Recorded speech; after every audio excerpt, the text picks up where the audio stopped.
Welcome to the Smoke Signal podcast. I'm Jeremy, aka Smoke Signal. This is my friend, my brother in Christ. Cool dude. His name's Manny, and today you're gonna get to hear his story.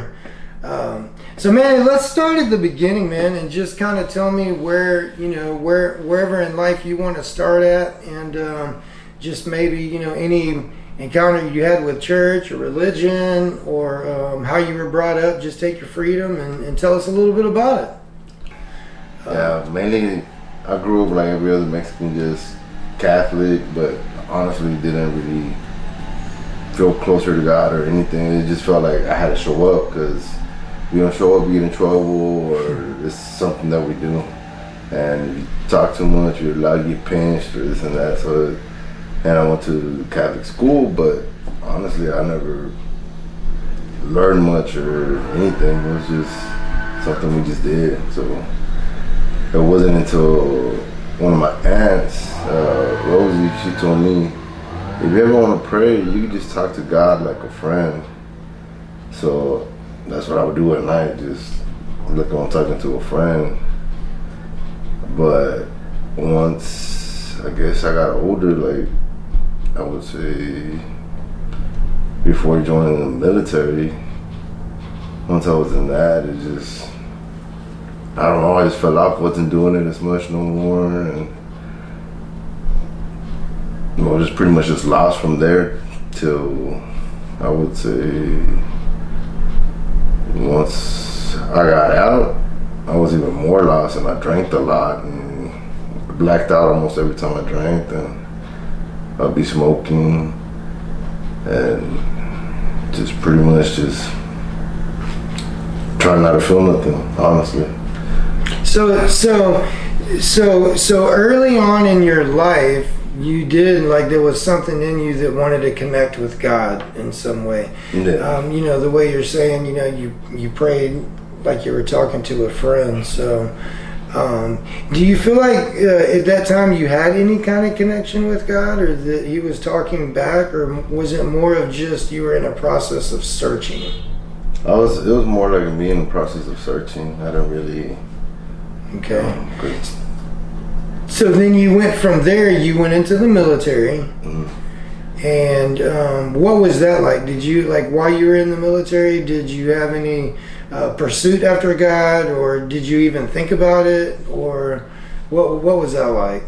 Well, I was in pursuit, but I was kind of like confused, because I really didn't know, and I never read the Bible. And I was in Catholics, like, everybody knows the Saint Michael. Well, now that I think about it, now that I know it's bad, but I used to like pray to Saint Michael to protect me and pretty much give me strength, and like that was mainly like, I don't know if you know, but they have those candles that you light up, and it has a little prayer of Saint Michael. Mm-hmm. I was really doing that, so that's what I was doing that I thought was right. But now that I look back at it, I'm like, that's probably why I never got an answer. Yeah, it was just something that I was taught to me, like seeing my parents do it, grandma around them, they would do that, have their candles and stuff. So, but no, I really never really felt anything or anything. It was just hoping this works, but no, I still wasn't getting an answer or anything out of that. Okay, so that's what went on during the military. So you get out of the military, and what happens from that point? Well, I know once I got out the military, I was still like searching like something, because I knew drowning in alcohol and smoking, it wasn't gonna really get me anywhere but in the same spot. And so I remember, I know my mom and them would go to like where they get your cards read, those places or whatever. Psychics. Yeah, so I went to that, but then I went somewhere else, somewhere different, where they would tell you, and like, it's crazy as it seems, but some of that stuff would like come true or like happen, and you're like, man, I was like, okay, so I guess this is it. So I kept on going, and then I guess she tried to get me into like, she was Santeria, so tried to get me into that. And little by little, I was like, no, like I knew it was wrong, but then I was like, man, I've been hearing stuff that I like that has come true. And Right. I'm like, man, I'm like lost, or I'm like, I don't know where to go. And then just out of nowhere, my girl, she was just like, hey, I want to go to this church. I keep on passing by it. And that's when we barely just moved out here.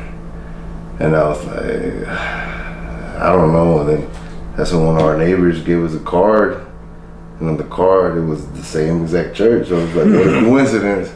And I was like, I hate to say it now, but I was just like, man, I was like, I gotta go like see the light show, like pretty much making fun of it. Yeah, yeah. Like, so we go, and I hate to say it, but I didn't feel comfortable. Like I felt like whatever I had inside didn't want me in there. Like, Yeah, for sure. It wanted me to get out of there.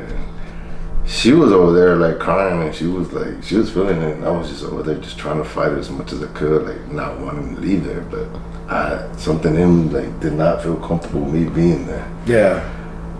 So we went again, and then we went again. That's when it hit me. Like I don't know what it was, but I started crying. I felt lighter, and just pretty much how Pastor Josh, I forgot what he was talking about, but it hit me because it was like, man, I'm feeling all of that. And that's when I just stopped with all the like, that I didn't talk to that lady no more. I told her, I was like, no, I don't want to be part of none of that. And it was crazy how to explain it, but all the emptiness, depression, always trying to find something to get rid of that, for me to forget everything. Yeah. Like I don't know what everybody deals with, but I know for me, like it was just me being sober. I hated it. Like I felt like if I wasn't having a high or a buzz, I wasn't happy. Like pretty much. Like, Yeah. Like it was weird. Like it was. I don't know how to explain it, but So like with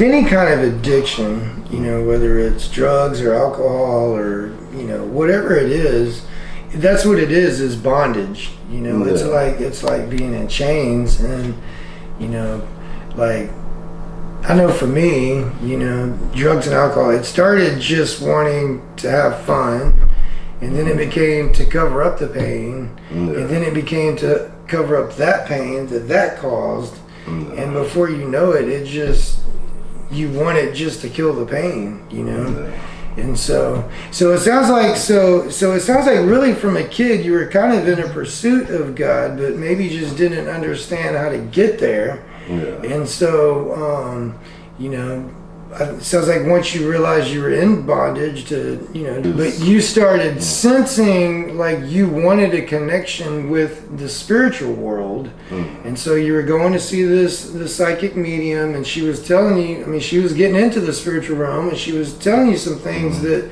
were maybe kind of looking true. But then your wife started seeing this church, and she's like, okay, I want to check this out. So it sounds like, you were both looking for something of a spiritual sense, like you needed that. And so she starts talking about this church. Someone in your neighborhood just happens to have a card that goes to that same church. So you go to the church. You don't really want to be there, but you want to make mama happy. So you're there, right? God's dealing with her. God's working on her, and then it sounds like he starts working on you. He uses Pastor Josh, and something changes in you. So you had an encounter with Jesus, I take it. What was that encounter like? Like, was it a process of 2 or 3 times of going there, or did it kind of all happen real quick and all at once? Tell me about that. It was little by little. Like that second or third time that I had gone, and after hearing that what Pastor Josh talked about, it's just like it clicked on me. Like whatever I'm doing, it's not right. that I have to like come back home pretty much to who I actually am supposed to be talking to, not some psychic or cards or drowning myself out of if I won't feel nothing. It was actually that. So Yeah. I stopped all that, and then I just started going more. And how we always say, Pastor Josh says, like, give God an ear. So Yeah. I went for it, and I said, when I do something, I jump all in and I do it. Like, I'm not gonna wait. I'm like, let's get it done. I'm like, so I jumped in and I was all in. And the second time was when I got in the freedom group. So I was like, all right, I'm like, they keep on talking about this, that is better than, so I did it, and man, that helped out a lot. Like, and at that freedom conference, like, that's where I was balling out, like crying, and I had stuff I didn't even know I had that I had to get rid of. And Yeah. I felt it like, where it was like, I don't care, like, what drink or smoke or whatever you do, like that feeling where like all that gets lifted off of you, it's hard to explain, but like you just I want to feel like that always. Like, Yeah. because now my anxiety's gone, my depression's gone, and I feel like He's blessed me a lot. And I got a son, I got a daughter, and I got a home, like, and I just feel completely changed. Like, I don't know how to say it, but like, there's no drug out there that could do that, where it gets rid of all that that's in your head. And like, Yeah. I've tried quitting drinking like so many times, like. So I want to back up just a little bit, and let's talk about, you're talking about the freedom that you feel, and that really is incredible, because I mean, I've been there too, you know. So like, with my story, I had that encounter all by myself. It wasn't even at a church. I mean, it was in a room all by myself, like where I experienced that freedom. And it was the first time in like, ever, like even the periods where I served God, it seemed like there was some kind of bondage that I held on to. And it wasn't always drugs or alcohol. Sometimes it was other stuff. But I know what you're talking about. Like, unless you've experienced true, actual freedom, there is no way to explain it. Like, you can try, but we don't have a word that that does that. And so you experience this freedom, and then you go to a freedom class, the freedom group from the church. So. Now this is a different freedom group that I attended, obviously. Yeah. So you went to this freedom group. You got even more free. Went to this conference. It was like amazing. And so then at some point after that, you decided to hold your own freedom group, right? Yeah, tell us about that. Like, how did that turn out? Well, pretty much it's since like how it helped me, and I was like, man, I'm like, I want everybody to feel like this. And I'm like, but when I was there was like majority was women. Like, there was like no guys, and I was like, man, and I know, especially guys that get out of the military or just men in general, they're the main one more committing suicide from what I read and heard. And I'm like, I need to get more men to experience this, because I might be helping somebody out that needs it, because it definitely helped me out. So that's why I decided. I was nervous and I was like scared. I almost didn't do it, but I just prayed and told God, I'm like, you want me to do this? Give me a sign. And then boom, just like that. All right, I got a message. If you want to register to do this, I was like, that's awesome. So here's a funny thing. So you go through all this. You decide, man, I want to help others the same way that I've been helped. I'm gonna have a freedom group in my house. Okay. So during the same time, it's kind of where my story intertwines, because I was actually at an outreach for Faith Family, and I had gone up there because I wanted to get a picture of my mom serving. Y'all were giving backpacks out and stuff at the time, and stuff like that. So I go out to. It was actually, I think, where BCA High School is, if I remember correctly. I'm not sure. I still knew. I may not be remembering it right, but it was at a location. There was something going on, and there was a gym there, and so I was just sitting in the bleachers by myself, and Pastor Josh actually comes and sits down next to me and starts talking. He's like, "Hey, yeah, your dad is John Hatcher, right?" And starts talking to me, and so what ends up happening? So. I was pretty active at the church, but I was kind of holding my distance too. Like, I wasn't really connecting with anybody. Not because people didn't want to. I was really the one not connecting. Didn't really, I wasn't making friends or anything like that. But I had X'd out a bunch of people. So really, I had no one in my life at that time outside of my kids and my mom and my siblings, but outside of that, like, I had no one that was actively involved in my life. And so Pastor Josh tells me, "Man, I really want you to get in this Freedom group, man. They're awesome. Like, they're great." I was like, "Okay, well, I'll do that." So I went home that day. I looked on the app, and the group you had going on was just like, attention.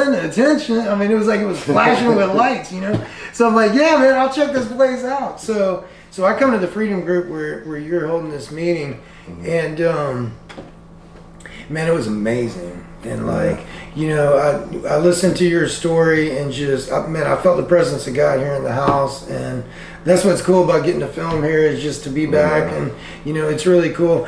But that was really cool. But another thing that was really cool about it was the guys that were here, and I totally connected with them, and then from that point on, even now sometimes, but during the whole period of the classes and the gatherings and all that, man, my phone's going off like 10 times a day. Everybody, like, "Hey, how you guys doing? How's everything going?" And so, man, it was just a time of connecting with people, and it was really great, man. And God used you and your willingness to serve to really change a lot of people's lives. And even looking back on it now, had I not been in that group, I may not be filming today, and if I was, it may not be with you. So you know what I'm saying? So the way God put everything together has just really been incredible. I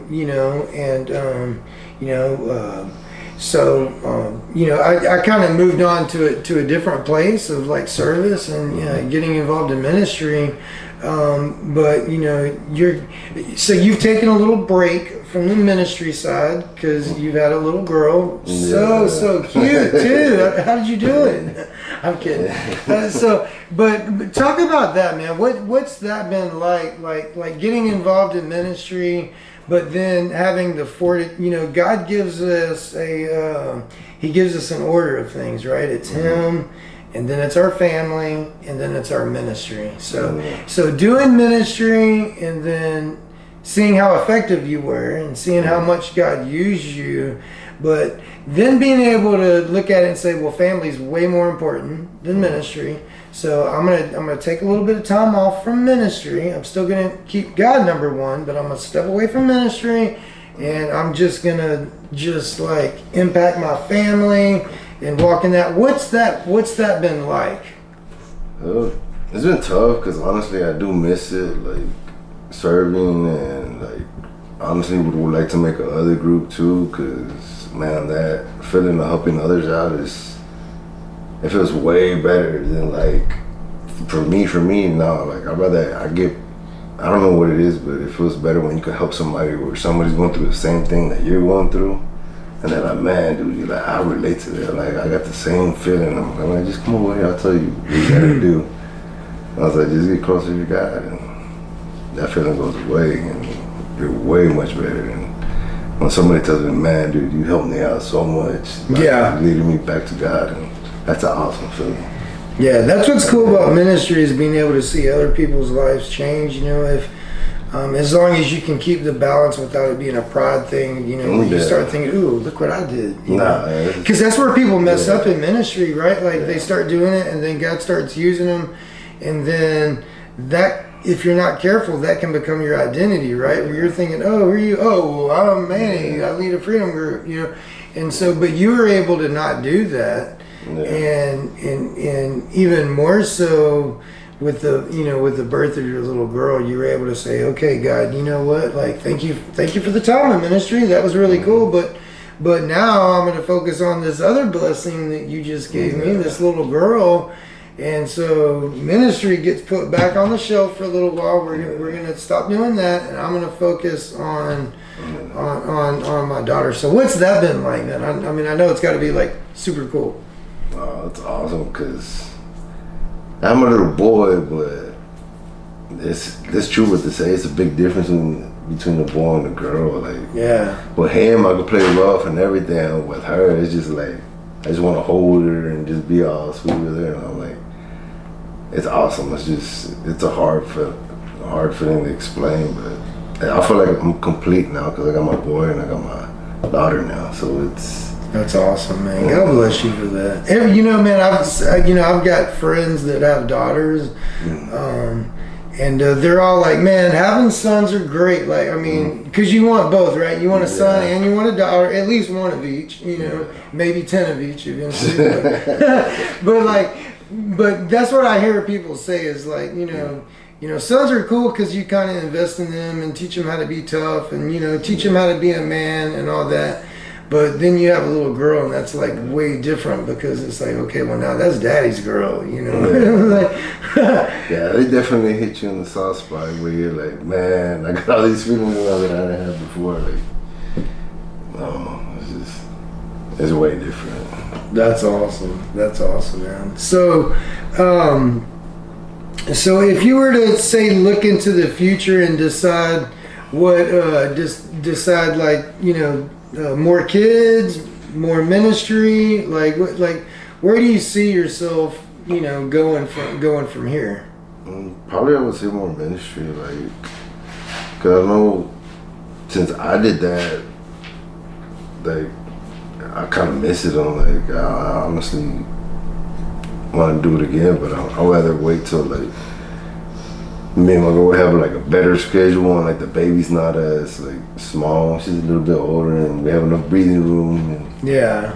As soon as that happens, I want to get back to it because honestly I miss it. And I just like right now I always feel like I'm happy and everything, but man I feel like I'm still a little empty. Like I don't have that glass. It's still like not all the way filled up. Like yeah.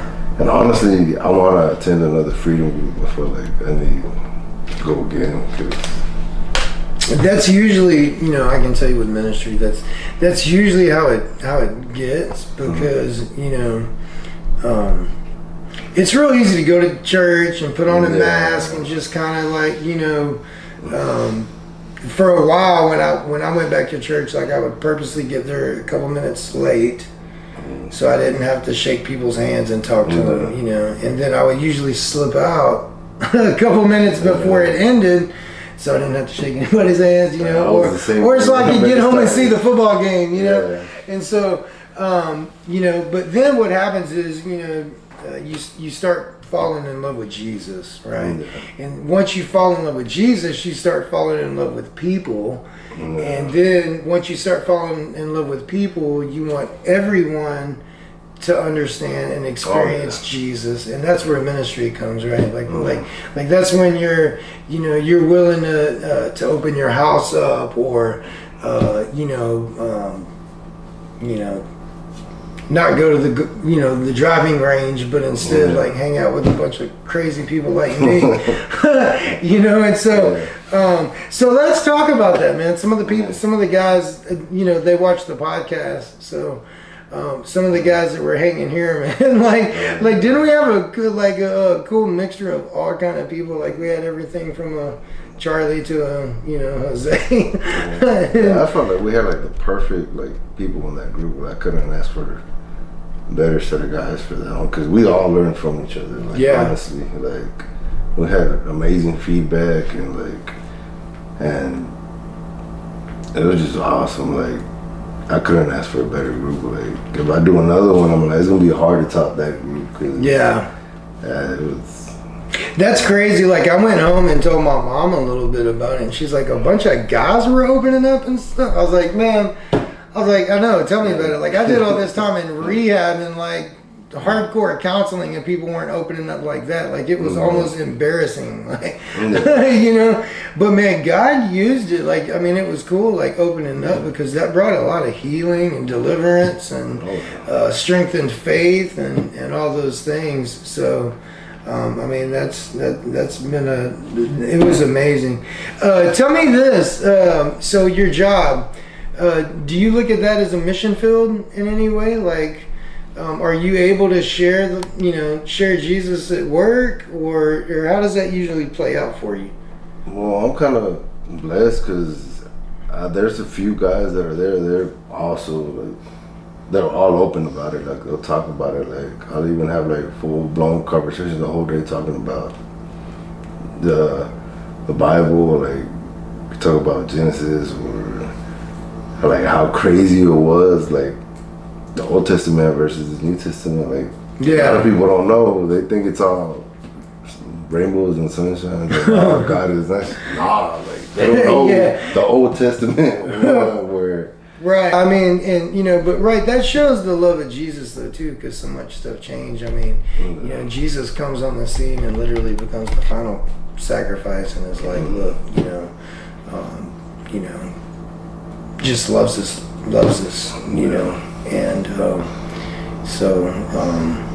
well, do you have anything you want to add or anything you want to say? Just pretty much, if like you're lost or you're looking for something like. To clear your head, because sometimes we're full of like where our mind is going everywhere and you just can't clear it out unless you drink or you take something. Try giving God a chance. Even if it's just for a little bit, just try it out, see what happens. And that's pretty much. Well, man, I just want to encourage you, man, and I just want to speak into your life, man, and I think the next freedom group you do is going to be even better. And I know that sounds crazy because it's going to be hard to top it, but I just, I speak over your life and just say, man, there'll be more people, there'll be a greater anointing, more lives will be changed, and you'll have even a bigger story to tell after that, man. Hey, thank you for watching the podcast. God bless all of you. And I pray for my viewers every day. And just remember, where there's smoke, there's fire. Y'all have a good one.